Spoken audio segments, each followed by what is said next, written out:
It tells you everything you need to know about America today that some of Trump's supporters are in rebellious mood because he tried to shut down a conspiracy theory. But those same people are just fine with the fact that he admitted straight out that he is aiming to rig the midterm elections. An actual real-life conspiracy that they would care about deeply if only it was the other side doing it, which they yet may. So here's the story.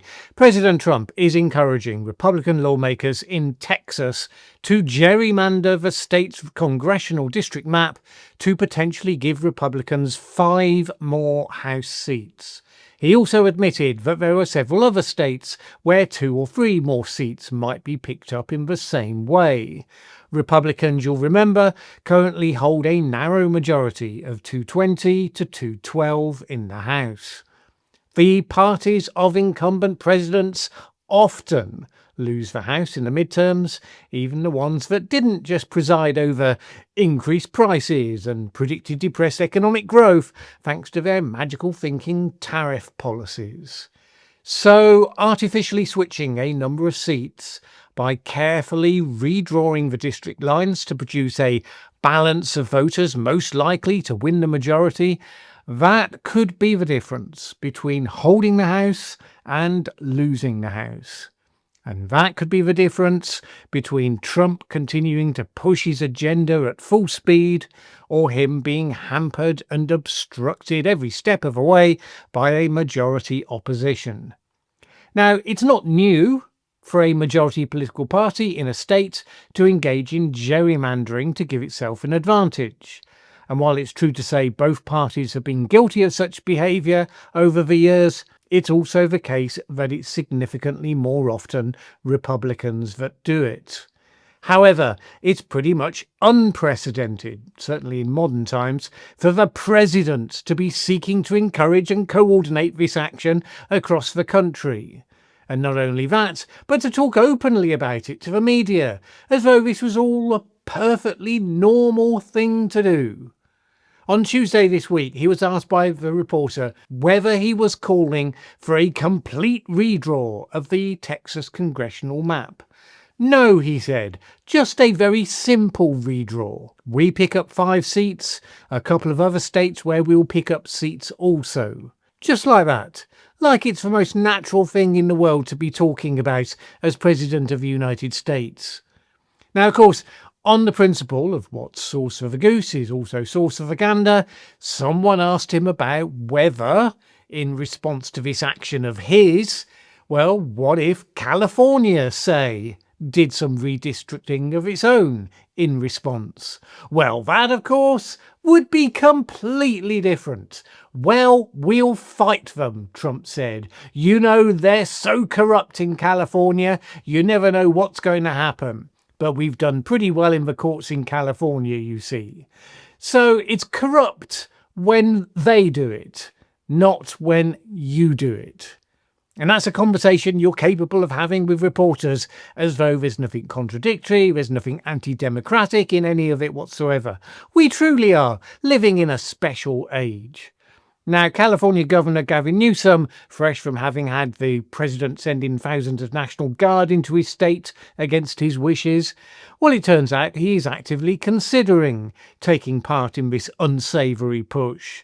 In an interview with the Tennessee Holler, he slammed the Texas move as seizing power and playing by a totally different set of rules. He noted that California implemented independent redistricting some years ago, which is, by the way, what happens in the UK and many European countries. It's a process that should indeed be robustly insulated from political parties. Anyway, he said that California, with its 2/3 majorities in the legislature, could, quote, gerrymander like no other state, but it had chosen instead to play fair. But the Texas plan made him question that program.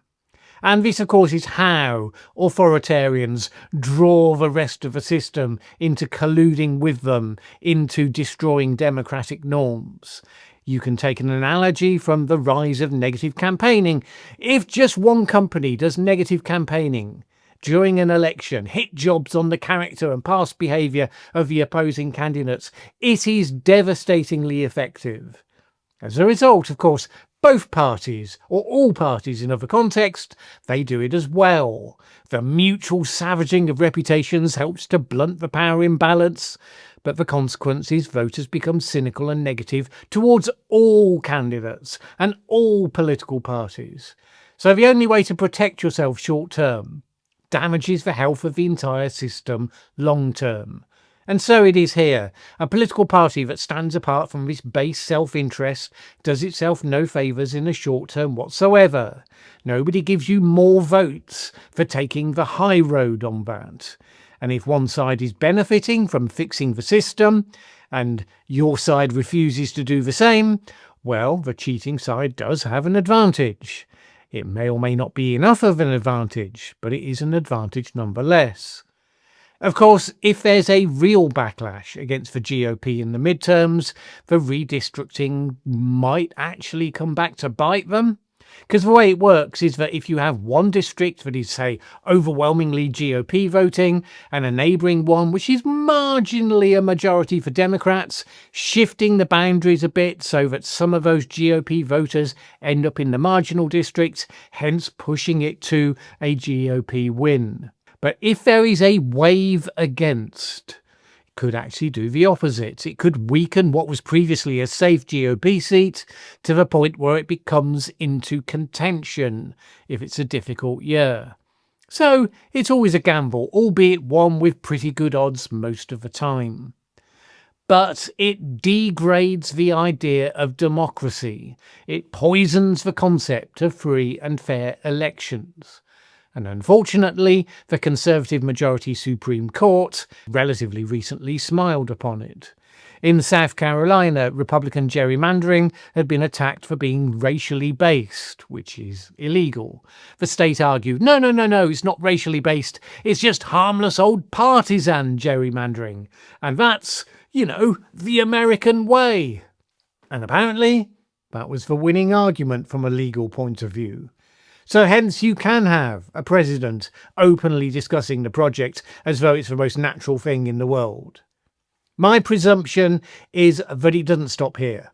I've said numerous times that Trump's MAGA movement won't have time to fully fix the midterm elections that are coming up.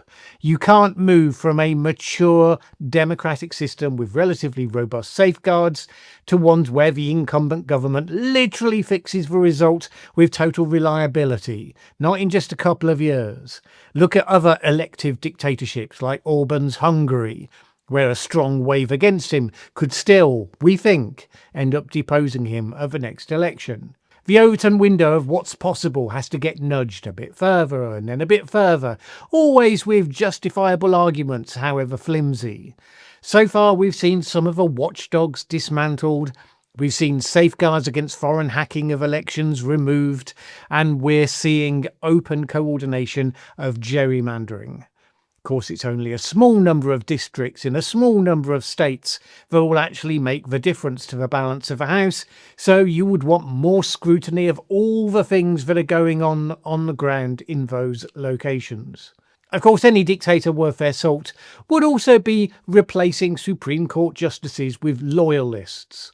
And speaking of which, Trump's former personal lawyer, Emil Bove, who I discussed here before, the lawyer whose arguments and conduct in a number of cases was so fanciful and egregiously bad he was slated by the justices presiding in those cases, well, he's moving on in his nomination to a federal appeals court, widely expected to just be the first stage before he becomes the next to be nominated to the Supreme Court.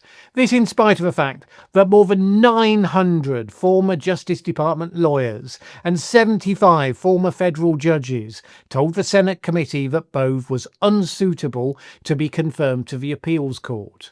We are all alarmed by DOJ leadership's recent deviations from constitutional principles and institutional guardrails. We also share a grave concern over the senseless attacks on the dedicated career employees who are the backbone of the department.